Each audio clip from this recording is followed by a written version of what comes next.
오늘 이 시간 하나님께서 우리에게 주신 말씀은 창세기 26장 12절부터 22절까지 말씀이 되겠습니다. 창세기 26장 12절부터 22절까지 말씀입니다.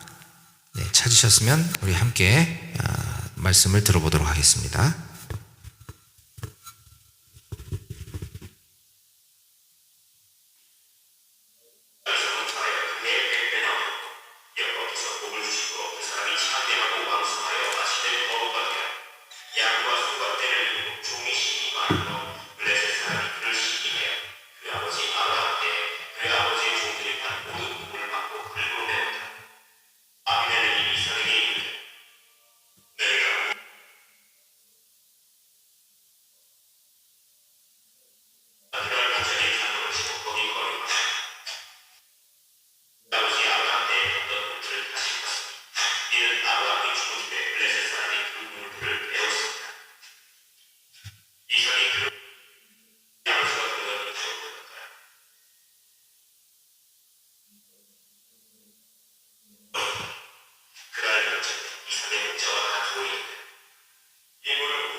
아멘.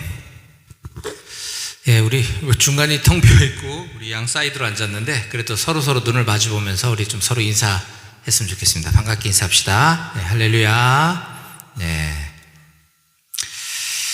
아까도 우리가 참으로 오랜만에 만나는 것 같아요. 그동안에 많은 일이 있었던 것 같습니다. 지지난주 주일날은 제가 주일 설교랑 찬양 인도 준비를 다 마치고 보통 그러면은 토요일날에서 주일 넘어가는 새벽 1시 늦으면 한 2시 이때쯤 끝나요. 제가 예배 준비가 이제 다 끝내놓고 있는데 갑자기 우리 목사님들 단톡방에 내일 예배가 어렵다라는 얘기가 있습니다라는 소식이 들려서 늦은 시간이긴 했지만 제가 지휘통제실에 전화를 했어요.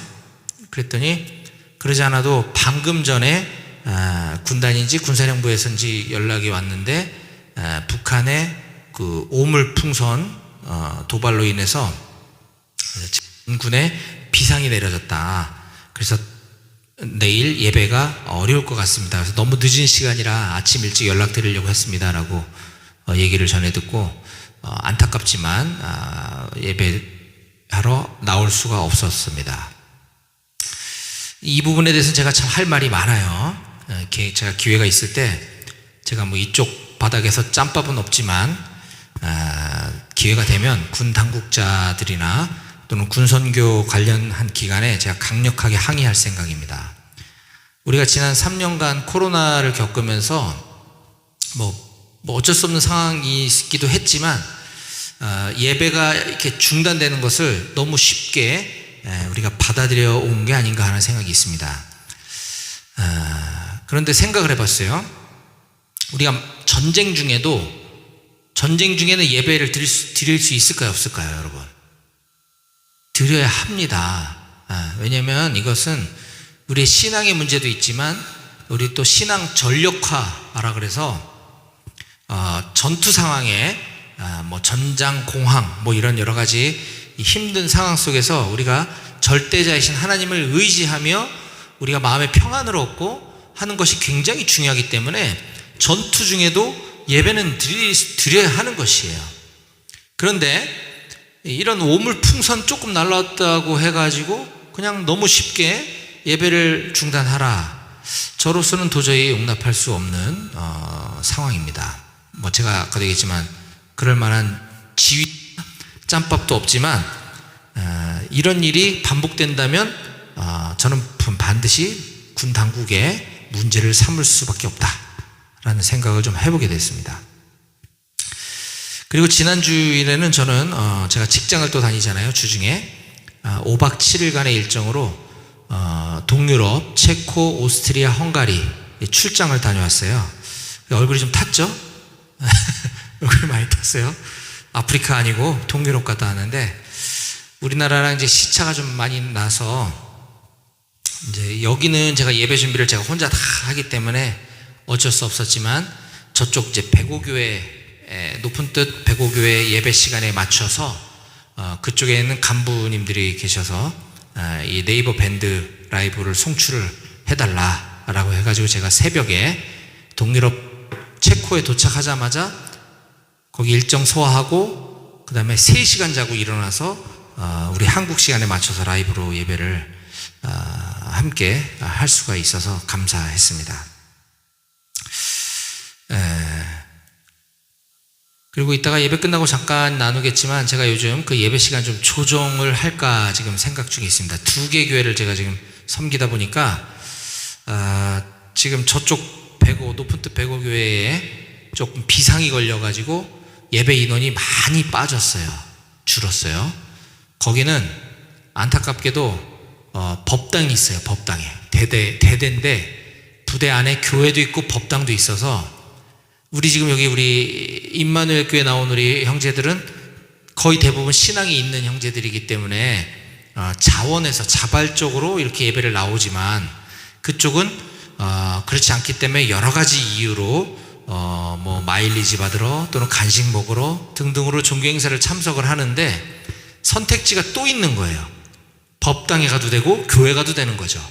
이러다 보니까 이 법당으로 좀 많이 빠져나가고 있다라는 첫 제가 오래전부터 들었는데 계속 기도하면서 그래도 다시 회복되겠지라고 생각했지만 시간이 가면 갈수록 점점 예배 인원이 너무 줄어서 빨리 결정을 좀 해야겠다라는 생각이 듭니다. 그래서 제가 다음 주까지는 좀 확정을 해서 뭐 이대로 조금 더 갈지 아니면 예배 시간을 조금 바꿀지 요거를 7월 첫째 주 그러니까 다다음 주부터 제가 어떻게 할 것인지에 대해서 다음 주 중 정도에 다시 한번 말씀을 드리도록 하겠습니다. 자, 어쨌거나 우리는 그래서 지난주군요.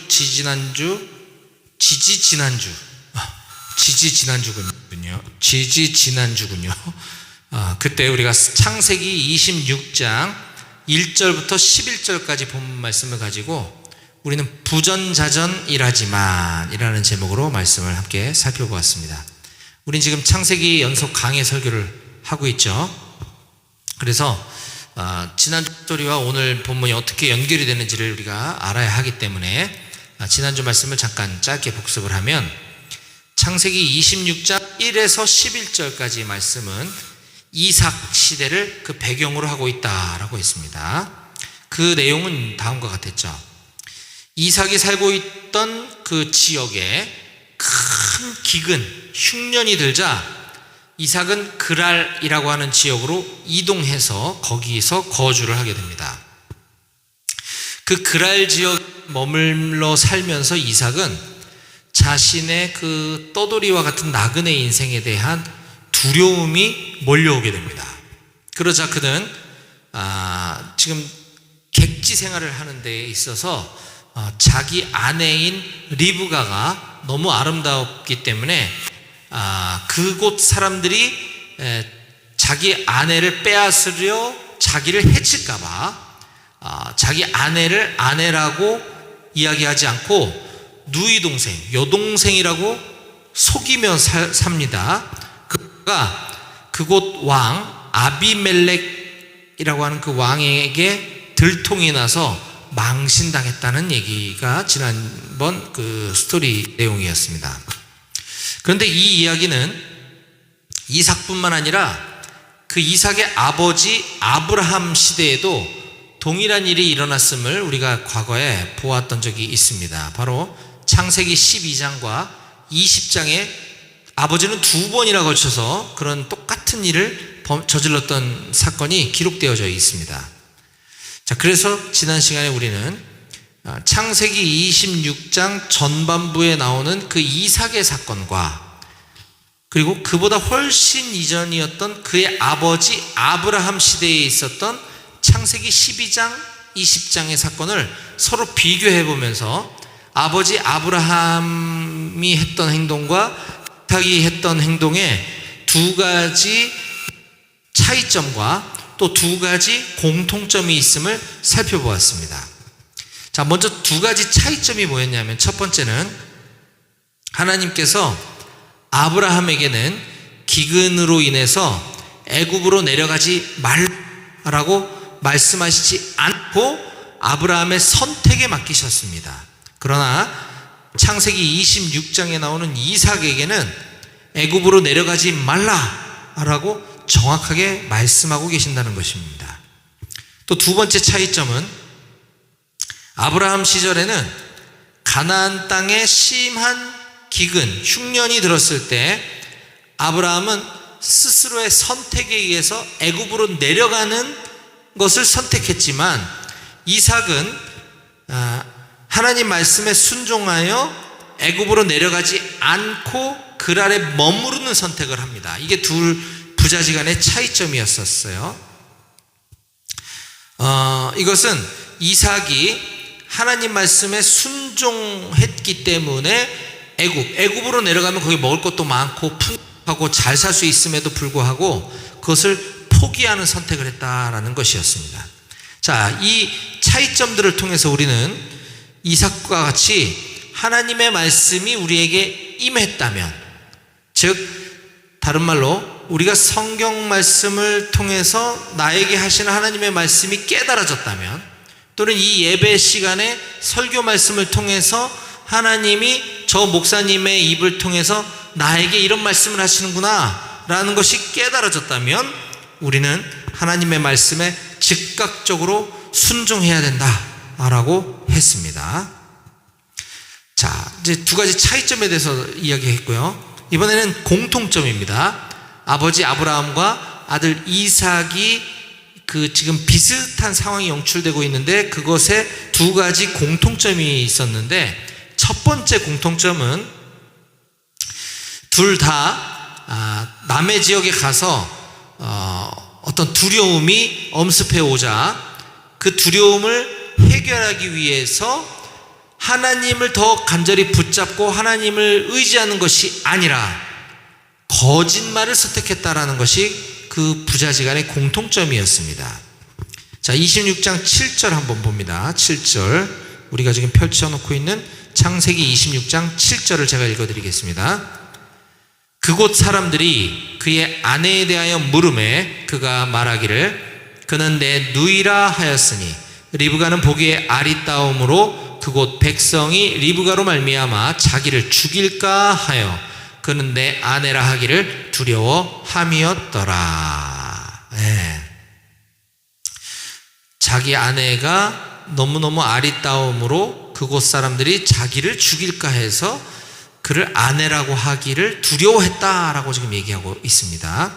자, 따라서 우리들도 지금 당장 내 눈앞에 보이는 상황과 현실이 우리를 두렵게 만들지라도 우리는 끝까지 하나님의 약속을 믿음으로 붙잡고 흔들리지 않는 예수 그리스도의 제자로 살아가야 할 줄로 믿습니다. 아멘.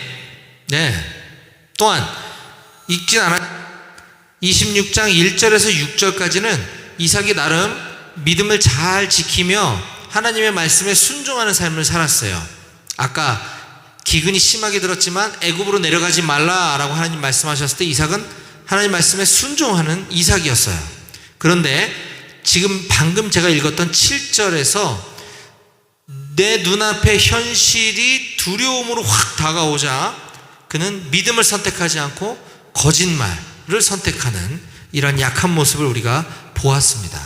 이것을 통해서 우리가 또 하나 깨달아야 할 것은 과거에 내가 믿음이 좋았고 과거에 내 신앙이 괜찮았다 하더라도 오늘의 나의 믿음, 오늘의 나의 신앙을 보장해 주지는 못한다라고 하는 사실을 우리가 다시 한번 가슴에 새겨야 할 것입니다. 자, 끝으로 이제 아브라함과 이삭이 저지른 잘못된 행동의 그 공통점, 두 번째 공통점은 하나님을 아버지로 믿는 우리 신앙인들이, 우리 그리스도인들이 오히려 하나님을 모르는, 하나님을 믿지 않는 세상 사람들에게 본이 되기는커녕 오히려 수치를 당하는 모습을 우리가 볼 수 있었습니다. 자, 26장 9절과 10절을 제가 읽어드리겠습니다. 이에 아비멜렉이 이삭을 불러 이르되 그가 분명히 내 아내거늘 어찌 내 누이라 하였느냐. 이삭이 그에게 대답하되 내 생각에 그로 말미암아 내가 죽게 될까 두려워하였음이로라. 아비멜렉이 이르되 네가 어찌 우리에게 이렇게 행하였느냐. 백성 중 하나가 내 아내와 동침할 뻔하였도다. 내가 죄를 우리에게 입혔으리라. 네, 굉장히 부끄러운 장면이죠. 아비멜렉에게 걸렸어요. 이삭이 지금 거짓말 치다가. 그랬더니 아비멜렉이 이삭에게 어찌 내 아내, 분명히 네 아내라는 걸 내가 확인했는데 어떻게 누이라고, 여동생이라고 했느냐. 그러자 이삭이 내 생각에는 그로 말미암아, 내 아내로 말미암아, 내 아내가 너무 예뻐서 내가 죽을까봐 두려워서 그랬습니다 라고 얘기하자 아비멜렉이 네가 어찌 우리에게 이런 일을 행하여서 우리가 죄를 지을 뻔하게 했느냐 라고 책망을 할 때 이삭은 찍소리도 못하는 이러한 장면을 우리가 보았습니다. 이것은 제가 찾아서 읽진 않았지만 아브라함 때도, 그의 아버지 때도 똑같은 일이 벌어졌음을 우리가 예전에 보았던 적이 있습니다. 여기서 저와 여기 있는 우리 모두는 예수 그리스도의 제자로 살아가면서 세상 사람들로부터 최소한 할 수 있으면 우리는 본이 되고 그들에게 정말 쟤는 예수 믿는 사람이기 때문에 정말 달라, 정말 탁월해, 성품도 너무 좋아, 닮고 싶어, 이런 매력적인 사람이 되었으면 좋겠습니다. 근데 하루아침에 그렇게 되기는 어렵고 시간이 좀 걸리겠죠? 그동안 최소한 우리는 믿지 않는 세상 사람들로 하여금 손가락질 당하는 삶은 살지 말아야 되겠다 라고 하는 것을 여러분들에게 간곡히 당부드립니다. 네, 지난 시간 복습 말씀이었고요. 오늘은 창세기 연속 강해 설교 오늘 47번째 시간으로서 오늘 우리에게 주신 말씀의 제목은 앞에 나와 있습니다. 같이 함께 읽어볼까요? 시작. 싸우지 않고도 믿음으로 승리하는 삶. 다시 한번 시작. 싸우지 않고도 믿음으로 승리하는 삶이라는 제목으로 오늘 하나님 말씀을 증거하겠습니다. 오늘 이 예배당에 모인 우리 사랑하는 귀한 임마누엘 교회 우리 모든 성도님들, 우리 청년들 가운데 주시는 하나님의 말씀을 깨닫는 은혜의 시간이 되기를 간절히 바랍니다. 자, 오늘 본문은 이렇게 시작합니다. 12절입니다. 이삭이 그 땅에서 농사하여 그 해에 100배나 얻었고, 자, 지금은 흉년 상황, 기근 상황이라고 그랬죠. 근데 이삭이 그 땅, 하나님께서 풍요로운 땅, 먹을 것이 많은 애굽으로 내려가지 말라라고 했을 때 순종했더니 그 땅에서 농사를 지었더니 100배나 얻었대요. 여호와께서 복을 주심으로, 자, 그 해에 100배나 얻었고 여호와께서 복을 주심으로 그 사람이 창대하고 왕성하여 마침내 큰 부자가 되어 양과 소가 떼를 이루고 종이 심히 많음으로 블레셋 사람이 그를 시기했다라고 기록하고 있습니다. 자, 앞서 1절에 그 땅에 분명 흉년이 극심했다라고 이야기하고 있습니다. 아브라함 때 첫 흉년이 들었더니, 옛날에 큰 흉년이 들었었는데 그 땅에 또 다시 흉년이 들매, 이렇게 거의 100년 만에 엄청난 흉년이 들었는데 지금 읽었던 12절에 보니까 이삭이 바로 그 해에, 오랜 시간이 흐르지도 않고 바로 그 해에 곡물을 100배나 얻었다라고 기록하고 있습니다. 또 13절에 창대하고 왕성하여 큰 부자, 거부가 되었다라고 기록하고 있습니다. 또 14절에 양과 소가 떼를 이루고 양과 소떼가 엄청 많아지고 종도 심히 많이 거느리게 되었다라고 성경은 기록해주고 있습니다. 도대체 이게 어떻게 된 일일까요? 100년 만에 찾아온 그 큰 흉년 가운데 달라진 게 아무것도 없어요. 애굽으로 가지도 못했어요. 근데 어떻게 1년도 넘기지 않아서 이렇게 엄청난 부를 이룰 수 있었을까? 성경은 바로 12절 끝부분에 그 해답을 우리들에게 가르쳐주고 있습니다. 바로 그것은 여호와께서 복을 주셨기 때문이다. 아멘이시죠? 네. 여호와께서 복을 주시면 능치 못할 일이 없는 줄로 믿으시기 바랍니다. 아멘. 하나님께서 행하시는 일에는 불가능이 없는 줄로 믿으시기 바랍니다. 아멘. 네. 100년 만에 찾아온 엄청난 흉년, 극심한 가뭄 가운데서도 하나님께서 복을 주시면 한 사람을 큰 부자로 만드실 수 있는 분이 우리 아버지 하나님이신 줄 믿으시기 바랍니다. 아멘. 예. 자, 그렇다고 해서 우리는 그저 어려운 상황이 닥쳤을 때, 극심한 흉년이 찾아왔을 때 부자가 되기만을 꿈꾸고 하나님 저 부자 만들어 주세요 라고만 하고 있어서는 안 될 것입니다. 여기서 중요한 포인트는 그 어떤 어려운 상황, 힘든 상황 가운데서도 하나님 말씀, 너는 애굽으로 내려가지 말고 그랄에 머물러라 라고 하는 그 하나님의 말씀을 붙잡고 하나님 말씀에 순종하여 믿음으로 살아가는 것이 중요한 줄로 믿으시기 바랍니다. 아멘. 네. 자, 이렇게 이삭이 말도 안 되게 엄청난 부자, 물질의 축복을 누리게 되자 그곳 사람들, 블레셋 사람들이 이삭을 시기했다라고 14절에 우리가 보았습니다. 그들은 이삭을 시기 질투한 것뿐만 아니라 실제로 그것을 행동으로 옮겨 이삭이 우물을 파기만 하면 찾아가서 그 우물을 자꾸 메꾸는 이등 이삭을 괴롭힙니다. 이때 당시 이 우물을 소유하고 있는 것은 엄청난 복이었어요. 여기가 팔레스타인 지역이잖아요. 우물이 없어요. 우물이 이렇게 쉽게 나오는 게 아니다. 근데 우물을 파서 성공해서 그 집에 물만 기르면 물이 콸콸 나온다? 이건 엄청난 부자의 증거인 거예요. 그런데 블레셋 사람이 이삭이 우물을 파서 물이 나오면 몰래 가서 거기를 메꿔 흙으로 갖다 다시 메꿔버렸다는 거예요. 우물로 못 쓰게. 아주 나쁜 놈들이죠. 자, 말씀 봅니다. 15절. 그 아버지 아브라함 때에 그 아버지의 종들이 판 모든 우물을 막고 흙으로 메웠더라. 아비멜렉이 이삭에게 이르되 네가 우리보다 크게 강성한즉 우리를 떠나라. 시기하는 거죠.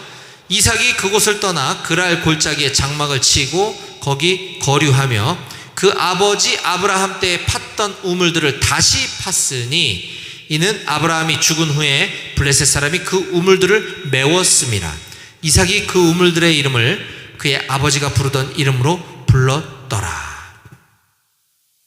여기서 우리가 깨달아야 할 교훈은 우리 그리스도인들, 예수님을 믿는 사람이 하나님의 복을 받아 세상에서 잘 나가게 되면 때로는 이처럼 세상 사람들이 우리를 시기할 수도 있다. 우리를 괴롭힐 수도 있다라는 사실을 우리는 말씀을 통해서 깨달아야 할 줄로 믿습니다. 하지만 하나님 바라보면 그 모든 괴롭힘 또는 이런 문제들도 해결될 줄로 믿으시기 바랍니다. 자, 어떻게 해결되는가? 이삭이 이 문제를 어떻게 처리하고 어떤 태도를 취하는가? 계속해서 말씀을 보겠습니다. 19절입니다. 이삭의 종들이 골짜기를 파서 샘 근원을 얻었더니, 자, 골짜기를 팠더니 샘 근원, 우물이 이제 터져 나올 곳을 찾았다는 거예요. 그랬더니 20절, 그랄 목자들이 이삭의 목자와 다투어 이르되 이 물은 우리의 것이라. 왜 이게 이삭이 팠는데 지네 거라고 지금 우기는 거죠? 이 물은 우리의 것이라 하매 이삭이 그 다툼으로 말미암아 그 우물 이름을 에색이라 하였으며, 이름을 에색 우물이라고 지었다는 거예요. 21절, 또 다른 우물을 팠더니, 자, 그들이 와서 자기네 거라고 우기니까 이삭 그냥 이름만 해요. 그래, 이 우물 이름은 에색이야. 그리고 다시 다른 곳에 가서 팠다는 거예요.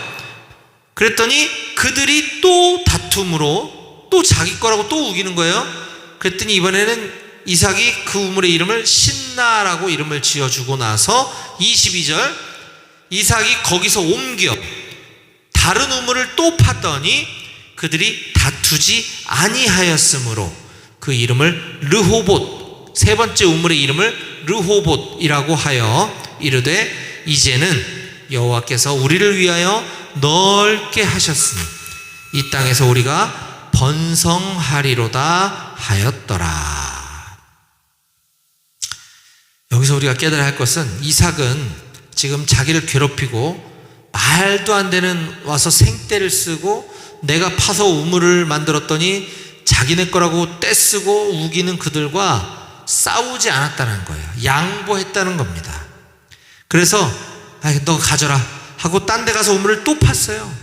이렇게 3번씩이나 에색, 신나, 르호봇, 이렇게 이삭은 계속해서 다툼을 회피해 가며 새로운 우물을 계속해서 팠습니다. 이게 남의 얘기니까, 글씨로 읽으니까 그냥 그런가 보다라고 읽지, 이게 여러분들이 하면 어떡하시겠습니까? 정말 짜증나고 화딱지나고 열받는 상황 아닌가요? 그쵸? 이 말이 안 되잖아요. 얼마나 억울하고 화나고 짜증나겠습니까? 하지만 이삭은 그들과 다투지 않았다라는 것을 우리가 눈여겨보아야 합니다. 이것은 이삭이 힘이 없거나 두려워서 그랬던 것이 아닙니다. 자, 아까는 자기 아내를 여동생이라고 거짓말 칠 때는 그랬었어요.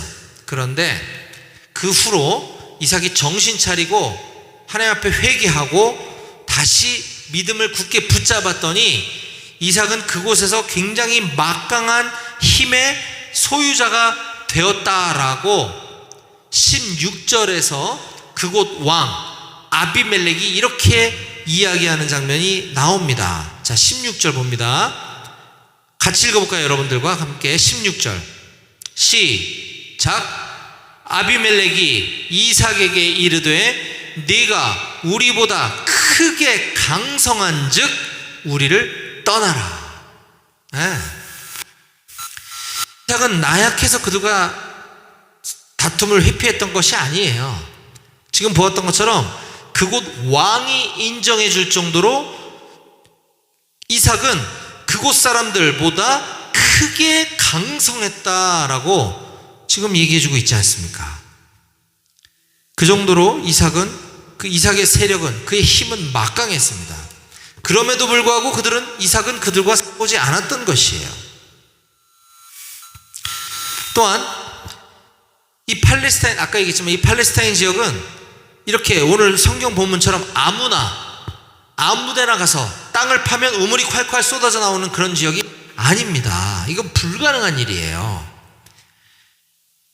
이곳에서 이삭이 물이 나올 만한 근원을 지리학적으로 과학적으로 막 분석해서 찾아다니고 여긴가 보다 팠더니 아니야, 또 다른 곳에 가서 또 팠더니 아니야, 이런 여러 시행착오를 거치고 난 뒤에 간신히 물을 찾았던 것이 아니라 그는 가서 그냥 땅을 파면 물이 나오고 또 와서 우기면 너 가져라 주고 딴 데 가서 또 땅을 팠더니 바로 물이 나오고, 이런 일이 일어났다는 것입니다. 이것은 어떻게 된 일인가? 이삭이 판 우물은 그가 지형을 분석하고 과학적으로 뭔가를 막 연구해서 한 것이 아니라 믿음으로 우물을 파면 하나님께서 그곳에서 물이 나오게 해주셨다라고 하는 사실을 우리가 기억해야만 합니다. 이것은 하나님이 일하실 때에만 이것이 가능한 일인 줄로 믿으시기 바랍니다. 아멘. 네, 어떻게 팔레스타인 지역에서 우물을 팔 때마다 물이 나오냐는 거예요. 이건 말이 안 되는 거거든요. 하나님이 했기 때문에 가능한 것입니다. 이삭은 그걸 믿음으로 했기 때문에 가능했던 것이라는 거예요.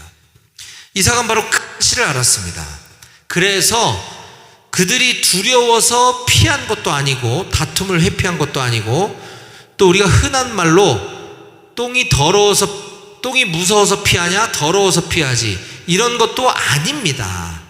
그는 그저 다툼을 믿음으로 회피한 것임을 반드시 기억하시기 바랍니다. 자, 그랬더니 그 결과가 어떠했다고 성경이 이야기하고 있습니까? 22절에 보면 이제는 더 이상 그들이 다투지 아니하였다라고 기록하고 있습니다.